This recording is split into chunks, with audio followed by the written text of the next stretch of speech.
할렐루야, 여러분 반갑습니다. 오늘 이 수요 저녁 예배 자리에 나오신 여러분들 사랑하고 축복합니다. 우리 양옆에 계신 분들과 함께 우리 교제 인사 나누십시다. 사랑하고 축복합니다. 사랑하고 축복합니다. 잘 오셨습니다. 잘 오셨습니다. 저는 오늘 여러분과 함께 하나님의 영광을 위하여 라는 제목으로 함께 말씀 나누길 원합니다. 오늘 우리가 본문을 읽었지만 다시 한 번 더 좀 쉽게 우리가 세 번역으로 한번 본문을 다시 한 번 더 우리 읽어보겠습니다. 띄워주시겠습니까? 우리 같이 한 번 더 읽어보겠습니다. 시작. 그러므로 여러분은 먹든지 마시든지 무슨 일을 하든지 모든 것을 하나님의 영광을 위하여 하십시오. 아멘. 오늘 우리에게 주시는 이 말씀의 핵심은 우리가 하나님의 영광을 위하여 살아라입니다. 여러분, 우리의 삶의 궁극적인 목적은 하나님의 영광입니다. 우리는 그동안 교회 안에서 하나님의 영광을 위해 살아야 한다라는 말씀과 말들을 오랫동안 많이 들어왔습니다. 그런데 한편으로 오해하시는 분들도 계세요. 하나님의 영광을 위한다라고 하면 자꾸 세상적 가치관으로 생각하는 것이죠. 뭔가 내가 더 높고 크게 성공하고 잘 되고 높은 자리에 올라가야 하나님의 영광이 된다 생각합니다.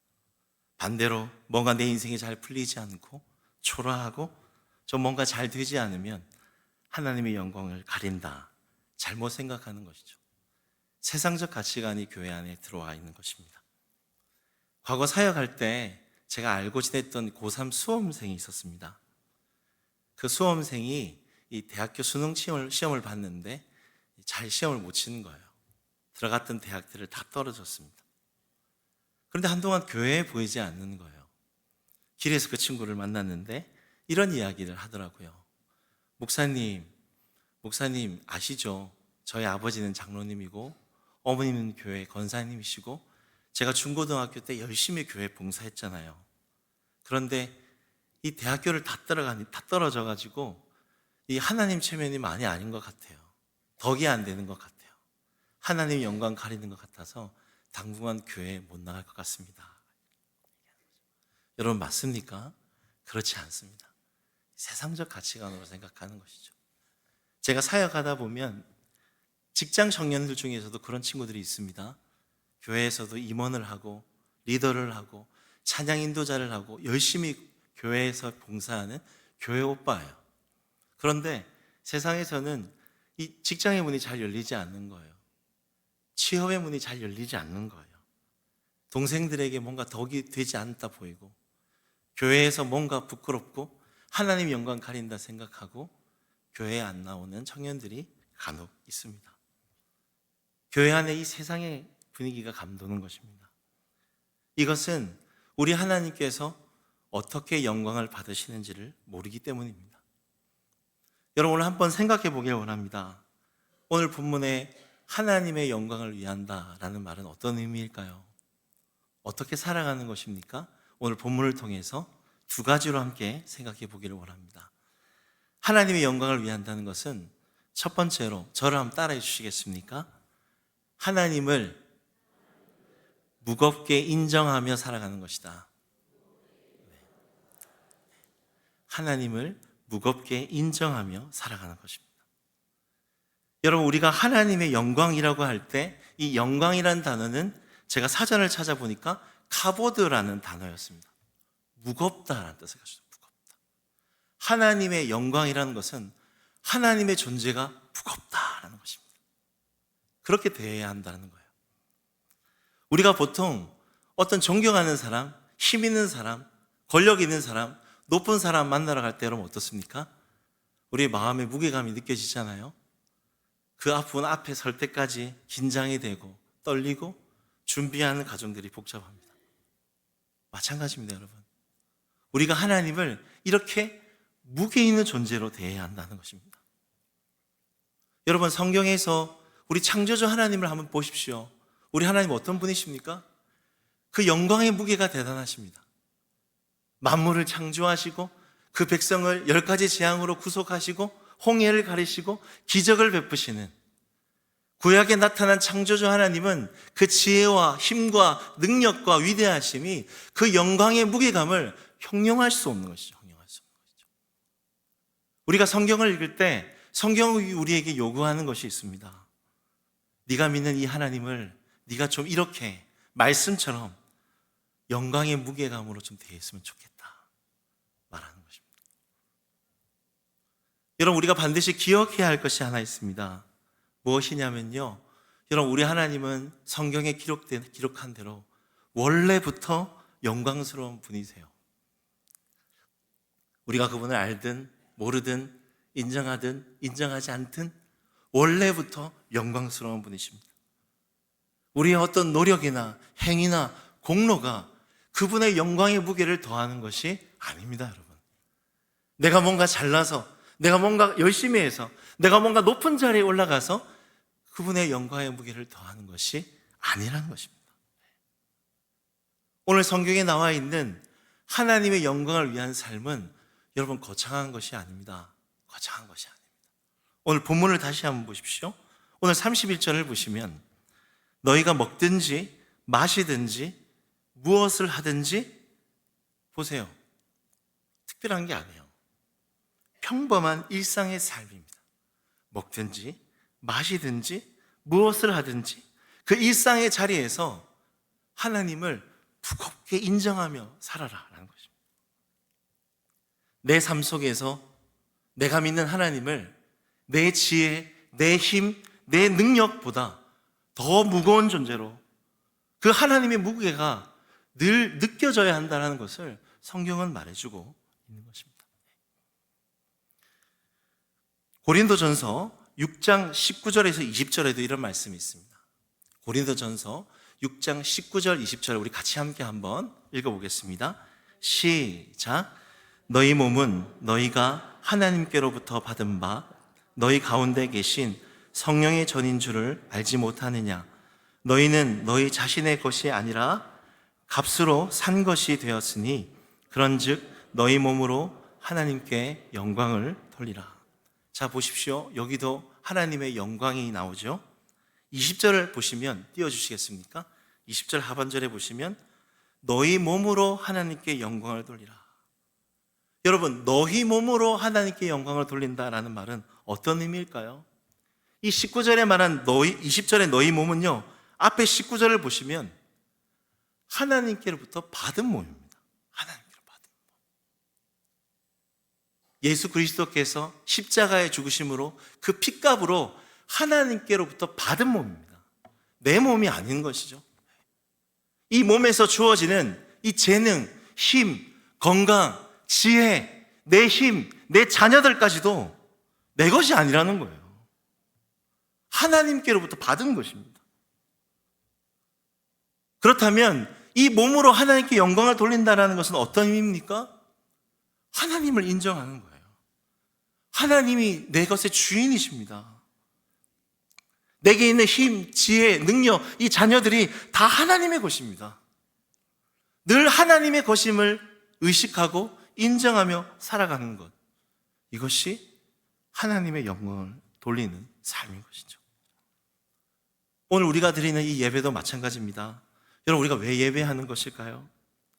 오늘 우리가 우리가 드리는 이 찬양, 헌금, 봉사, 이 헌신으로 하나님의 영광의 무게가 더해지는 것입니까? 더 좋은 성전을 짓고 아름다운 환경 속에서 귀한 예물들을 드리면 하나님의 체면, 자존심이 세워지는 것입니까? 여러분, 그게 본질이 아니에요. 우리가 예배하는 본질은 우리의 마음입니다. 오늘 이 시간 하나님이 제일 크게 보여야 돼요. 하나님의 존재를 다른 어떤 것보다 무겁게 인정하는 것입니다. 그 예배를 하나님께서 기뻐하시는 것이죠. 제가 과거에 서울에서 사역할 때 청년들과 1년에 한 2번 정도 안양에 있는 이 갈멜산 기도원에 가본 적이 있습니다. 여러분 가보셨습니까? 요즘에 기도원 잘 안 가는데 이 옛날의 향수가 너무 좋아서 이 청년들 데리고 거기서 말씀 듣고 기도하고 식사하곤 했습니다. 근데 기도원을 갔는데 거기서 강사 목사님께서 이런 말씀을 해주시더라고요. 그냥 이 말이 제 마음에 들어왔어요. 제가 적어왔었는데 이렇게 말씀하셨습니다. 오늘날 우리는 스마트폰만 있으면 담대해져요. 뭐든 다 할 수 있어요. 걱정이 없습니다. 그런데 이 스마트폰의 배터리가 떨어지면 안 터지기 시작하면 그때부터 불안해집니다. 두려워집니다. 그게 말씀하시는 거죠. 무슨 말일까요? 그만큼 이 스마트폰이 오늘 우리의 인생의 무거운 존재라는 것이죠. 이게 없으면 안 되는 거예요. 우리 하나님은 전지전능하셔서 우리가 어떤 문제와 고민이 있으면 하나님께 기도하면 되는데, 하나님 찾으면 되는데, 우리는 어떻게 합니까? 이 스마트폰을 꺼내요. 사람을 찾고 내 방법을 찾고 검색을 하고 챗GPT를 물어보고, 하나님이 계시는데도 불구하고 이 핸드폰 배터리가 적어지거나 안 터지기 시작하면 우린 불안해하는 것. 그 말씀을 듣고 정말이더라고요. 오늘 하나님이 스마트폰보다 가벼운 분이시구나라는 생각이 들었습니다. 여러분, 그래서요, 이 예배가 중요한 거예요. 이 예배의 자리는요, 우리를 깨우는 시간입니다. 하나님이 크게 보이는 시간입니다. 찬양을 통해서 하나님이 어떤 분이신지, 어떤 일을 하시는지를 자꾸 기억하는 것이고요, 앞에 선포되어지는 이 말씀을 통해서 하나님이 지금 내 있는 현실, 문제, 내가 두려워하는 어떤 사람보다 더 커 보이고 더 강력해 보이고 더 위대해 보이지는 눈이 열리는 시간이 오늘 이 예배 시간이라는 것이죠. 하나님의 영광의 무게감을 이곳에서 자꾸 깨닫고 보아야 하는 것입니다. 여러분, 우리가 이 예배 가운데 자꾸 하나님을 만나야 하는 거예요. 여러분, 오늘 하나님께서 이 예배 가운데 임재하심을 여러분 믿으십니까? 성령께서 오늘 예배 가운데 여러분 한 사람 한 사람을 간섭하고 만지신다는 것을 믿으십니까? 그 임재 앞에서 우리가 하나님의 영광을 위한 고백들을 자꾸 해야 하는 것이죠. 하나님, 제가 지금 문제가 있고 어려움이 있고 고민이 있지만 내 모든 것이 하나님의 것입니다. 하나님이 주인이십니다. 내게 주신 것 다 하나님의 것입니다. 하나님께 모든 것을 맡겨드린다라고, 이런 강력한 고백들을 할 때 이 예배가 하나님의 영광을 받으시는 그런 예배가 되는 것입니다. 여러분, 예배의 자리가 소중합니다. 이 예배 자리 가운데 우리가 자꾸 사람보다, 문제보다 하나님이 크게 보이는 시간이 되었으면 좋겠습니다. 자꾸 하나님의 영광의 무게감 앞에 귀한 고백들을 드릴 수 있는, 그런 예배를 드릴 수 있는 저와 여러분이 되었으면 좋겠습니다. 그리고 또 한 가지만 더 생각해 보겠습니다. 우리가 하나님께 영광을 돌리는 사람이 하나님을 무겁게 인정하는 것이다. 물론 맞습니다. 참 거창하고 멋지지만 좀 추상적인 것 같다라는 생각이 좀 들었어요. 그런데 성경을 보니까 우리가 어떻게 하나님의 영광을 위해 살 것인가, 더 구체적인 삶의 기준을 성경은 말하고 있었습니다. 두 번째로 저를 한번 따라해 주시겠습니까? 하나님의 영광을 위한 삶은 자신의 유익을 구하지 않고 다른 사람의 유익을 구하여 구원을 받게 하는 것이다. 예, 맞습니다. 오늘 우리가 읽지 않았지만 오늘 본문의 바로 뒷구절이죠. 고린도전서 10장 31절과 33절을 우리가 이어서 한번 같이 함께 읽어보겠습니다. 시작. 그런즉 너희가 먹든지 마시든지 무엇을 하든지 다 하나님의 영광을 위하여 하라. 33절. 나와 같이 모든 일에 모든 사람을 기쁘게 하여 자신의 유익을 구하지 아니하고 많은 사람의 유익을 구하여 그들로 구원을 받게 하라. 여러분, 오늘 본문을 보시면 하나님의 영광을 위한 삶의 구체적인 방식이 나와 있어요. 뒤에 있는 이 33절은 앞에 있는 32절을 한 번 더 설명하는 구절입니다. 31절에 먹든지 마시든지 무엇을 하든지 다 하나님의 영광을 위해 하라. 어떻게요? 33절입니다.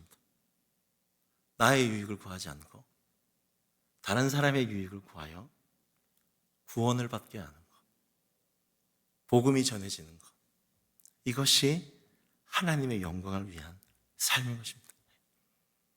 근데 다른 성경을 찾아보시면요, 오늘 본문과 비슷한 내용의 말씀을 예수님께서 하셨어요.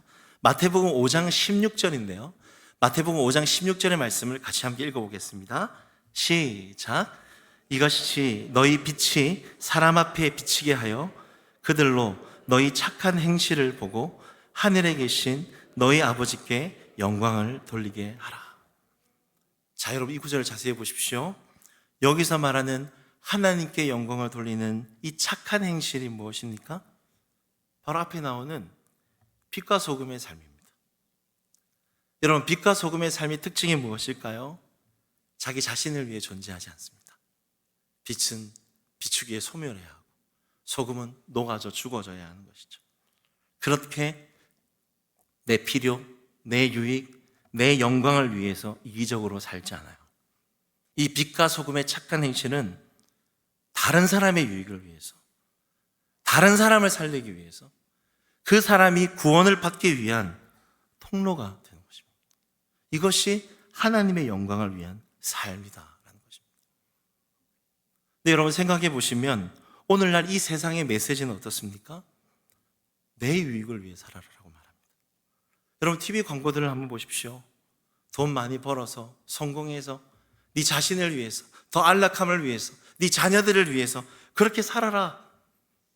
얼마 전에 스마트폰 이 광고들을 제가 봤는데요, 보면 볼수록 그동안 전혀 필요를 느끼지 않았던 그 필요들이 막 솟아오르는 거예요. 이것도 필요하고 이것도 필요하고 이것도 사야겠고, 나를 위해 쓰는 것들이 자꾸 샘솟아 나는 것이죠. 다 내 유익, 나를 위해 사는 것입니다. 우리가 사람을 만날 때도 마찬가지죠. 정말 이 사람을 도와주기 위해서, 이 사람의 유익을 위해서 우리가 시간과 에너지를 내고 만나는 것이 아니라 생각해 보면 이익관계예요. 이 사람을 만나서 내가 얻는 것이 무엇일까? 내게 돌아오는 것이 무엇일까? 필요할 때만 연락하고 그렇지 않으면 끊어버리는, 자신의 유익을 위해 살아가는 삶. 여러분, 이런 사람은 우리가 오늘 읽지 않았지만 32절에 하나님의 교회에 걸림돌이 된다라고 그렇게 얘기합니다. 사람들이 보면서 말하는 거예요. 저 사람이 그리스도인가? 저 사람이 교회 다니는 사람인가? 세상 사람들과 다른 것이 없는 것입니다. 이런 삶이 진짜 하나님의 영광을 가리는 삶인 것이죠. 그래서 여러분, 우리가요, 어떤 일을 결정할 때, 어떤 일을 선택할 때, 어떤 일을 시작할 때 이것이 이익이 되는가, 그렇지 않는가, 열매가 뭔가, 이게 중요한 것이 아니라 여러분, 늘 그 마음의 동기와 목적을 생각해야 됩니다. 내가 이것을 왜 하는가? 내가 왜 이런 말과 행동을 하는가? 내가 말하고 행동하는 이것이 다른 사람에게 유익을 주고 구원의 통로가 되는가? 다음 세대에게 유익이 되고 구원의 통로가 되는가? 공동체에 유익이 되고 구원의 통로가 되는가? 이 목적을, 의도를 분명히 우리가 생각해 보아야 하는 것입니다. 세상 속의 교회, 이 베드로 전서를 보시면 베드로 전서 3장 15절에 이런 귀한 말씀이 있습니다. 우리 같이 함께 한번 읽어볼까요? 시작. 너희 마음에 그리스도를 주로 삼아 거룩하게 하고 너희 속에 있는 소망에 관한 이유를 묻는 자에게는 대답할 것을 항상 준비하되 온유와 두려움으로 하고. 여러분, 베드로 전서라는 성경은 이 로마의 이 변방에 있는, 변두리에 있는 그리스도인들에게 주신 편지입니다. 로마의 중심이 아니에요. 이 중심에 높은 지위와 권위자들이 있어요. 근데 그리스도인들은 그 변방에 있는 사람들입니다. 사회적 약자, 종, 가정의 아내들, 이런 사람들에게 쓴 편지예요. 그런 사람들이 그 변두리에서, 일상의 평범한 자리에서 오늘 성경에 나와 있는 것처럼 그리스도를 주로 삼아서 그냥 거룩하게, 성실하게, 정직하게 살아가고 있는 것입니다. 그 자리를 지키고. 자, 그런데 중요한 것은 그렇게 정직하게 성실하게 살다가 욕도 먹고 손해도 보고 예수 믿는 것 때문에 핍박도 당하고 어려움도 당하고 있어요. 근데 중요한 것은 그렇게 살다가 누군가가 직장에서, 가정에서, 일터에서 소망에 관한 이유를 묻는 겁니다. 너 왜 그렇게 손해보면서 정직하게 살아? 너 왜 그렇게 참고 살아? 그렇게 뭐라 하고 그렇게 너를 괴롭히는데 너 왜 악을 악으로 갚지 않고 그렇게 참고 살아? 네 소망이 뭐냐? 네 인생의 목적이 뭐냐? 무엇을 위해 그렇게 살아가냐? 소망에 관한 이유를 묻는 것입니다. 그때 오늘 말씀처럼 대답을 준비하는 것입니다. 내 소망은 살아계신 예수 그리스도라고. 내가 이렇게 힘들게 살아가는 이 삶 가운데서도 살아계신 예수님이 다 보고 계신다고. 나와 함께 하신다고. 내 억울함, 내 서러움, 내 손해, 내 힘든 것들을 살아계신 예수님이 보고 갚아주실 것이라고. 너희들은 나를 그렇게 생각할지 모르겠지만 이 살아계신 하나님이 내 인생을 책임져 주실 것이라고. 그렇게 살아계신 예수님, 살아있는 소망 되신 예수님을 전하는 것입니다. 내 유익을 위해서가 아니라 다른 사람의 유익을 위해서, 구원을 위해서, 소망에 관한 이유를 묻는 자들에게 이 대답할 것을 준비하고 살아가고 있는 것입니다. 여러분은 어떠세요? 여러분 무엇을 위해 살아가십니까? 무엇을 위해 그렇게 붙잡고 아둥바둥 애써서 수고하고 살아가십니까? 여러분께 질문을 드릴게요. 여러분은 여러분을 부르신 그 자리 가운데 오늘 말씀처럼 착한 행실로 다른 사람에게 유익을 주고 있습니까? 여러분의 말과 삶과 그 행동을 통해서 여러분에게 소망에 관한 이유를 묻는 사람들이 있습니까? 여러분의 인생은 하나님의 영광을 위해 살아가는 인생입니까? 여러분, 하나님께서 우리에게 요구하시는 것은요, 우리가 어떤 거창한 자리가 아닙니다. 성공하는 자리가 아닙니다. 누군가 인정하지 않아도 괜찮아요. 우리를 부르신 그 자리에서 소망에 관한 이유를 묻는 자들에게 내 유익이 아니라 다른 사람의 유익을 위해서, 예수 그리스도의 구원을 위해서, 복음을 위해서 살아가는 것을 원하시는 것입니다. 사랑하는 성도 여러분, 우리가 이런 하나님의 영광을 위한 삶의 목적을 가지고 살아가시기를 주님의 이름으로 부탁을 드립니다. 말씀을 맺겠습니다. 제가 과거에 묵상했던 구절을 잠시 나누고 마치겠습니다.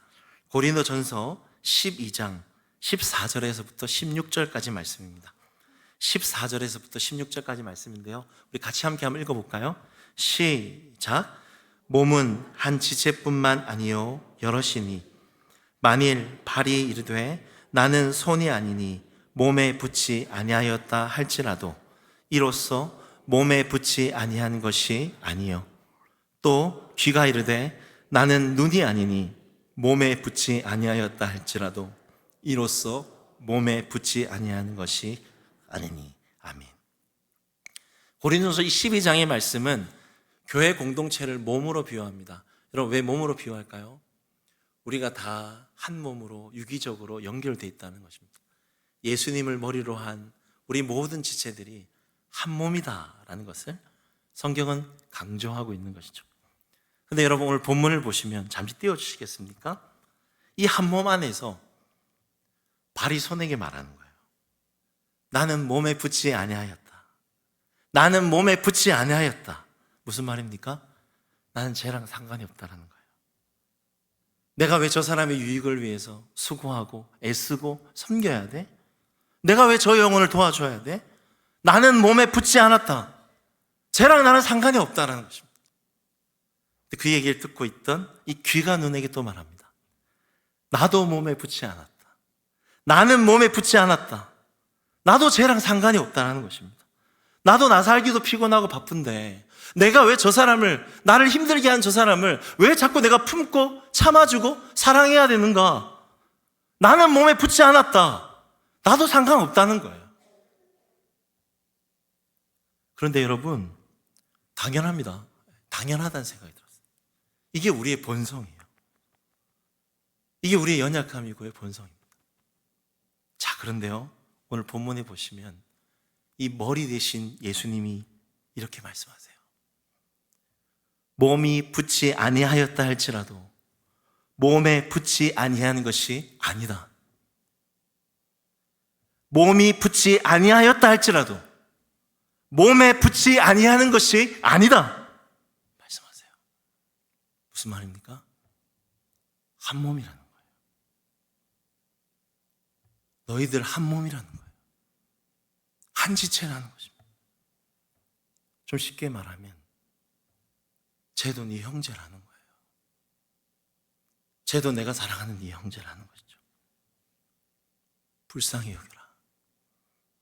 사랑해줘라. 도와줘라.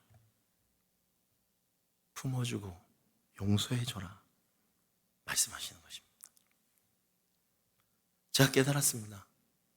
우리의 본성은 절대로 누군가의 유익을 위해 살아갈 수 없습니다. 이 몸은, 이 본성은 참으로 하나님의 영광을 위해 살아갈 수 없는 존재입니다. 그런데요, 방법이 있습니다. 어떤 방법일까요? 머리 대신 예수님의 말씀을 자꾸 듣는 거예요. 몸에 붙지 아니할 때 할지라도 몸에 붙지 아니하는 것이 아니다. 머리 대신 예수님의 말씀을 자꾸 듣는 거예요. 그분의 말씀을 들으면 마음이 따뜻해져요.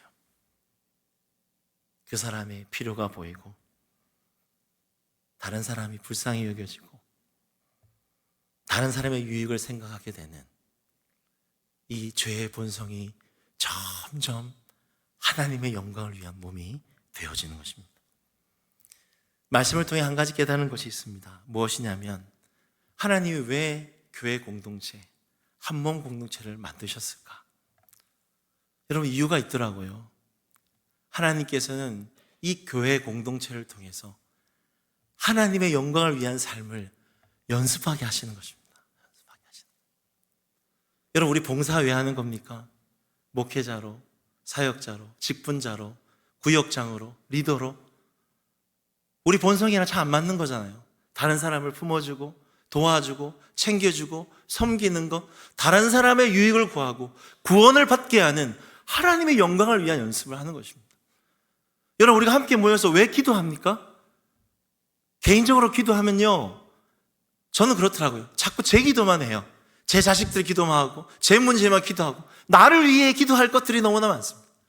그러나 함께 모여서 우리가 기도할 때 열방을 위해서도 기도하고 공동체의 아픈 지체들을 위해 기도해서도 기도하고 다음 세대를 위해 기도하고 재난과 제 가운데 있는 다른 사람의 유익을 위하여 그들의 구원을 위하여서 하나님의 영광을 위한 기도를 우리가 하게 되는 것입니다. 여러분, 우리가 함께 모여서 왜 우리가 헌금을 드립니까? 이 물질을 우리가 가지고 있으면 전부 다 우리의 유익을 위해서 무엇을 먹을까, 입을까, 마실까를 생각하고 살아가지 않습니까? 그러나 예물을 드리면서 구제헌금, 성교헌금, 주일헌금, 감사헌금을 드리시면서 다른 사람의 유익을 위해서, 하나님의 영광을 위해서, 구원을 위해서 우리는 연습하는 것입니다. 여러분, 기억하십시오. 이 교회인 한몸 공동체는 우리 각자가 연약하지만 하나님의 영광을 위한 연습을 하는 것입니다. 제가 분명히 확실하게 말씀드릴 수 있는 것은 이 교회 공동체 안에서 하나님의 영광을 위한 연습을 하신 분들은 세상에 나가면 진짜 하나님의 영광을 위한 삶을 살아낼 수 있어요. 그러나 이 교회 안에서 자꾸 나를 죽이고 하나님의 영광을 위한 연습을 하지 못하는 사람이 세상에 나아갔을 때 절대로 하나님의 영광을 위한 삶을 살지 않습니다. 여러분, 우리 교회 공동체가 함께 하나님의 영광을 위한 연습을 하는 공동체가 되었으면 좋겠습니다. 예배 가운데 자꾸 사람보다 다른 어떤 것보다 하나님이 크게 보이고 하나님이 무겁게 느껴지고 나의 유익보다 다른 사람의 유익을 생각하고 다음 세대를 생각하고 그들로 구원을 받게 하는 하나님의 영광을 위한 삶을 연습하는 우리 상주 소문교회 우리 성도님들 한 사람 한 사람 되시기를 주님의 이름으로 부탁을 드립니다. 우리 말씀 생각하시면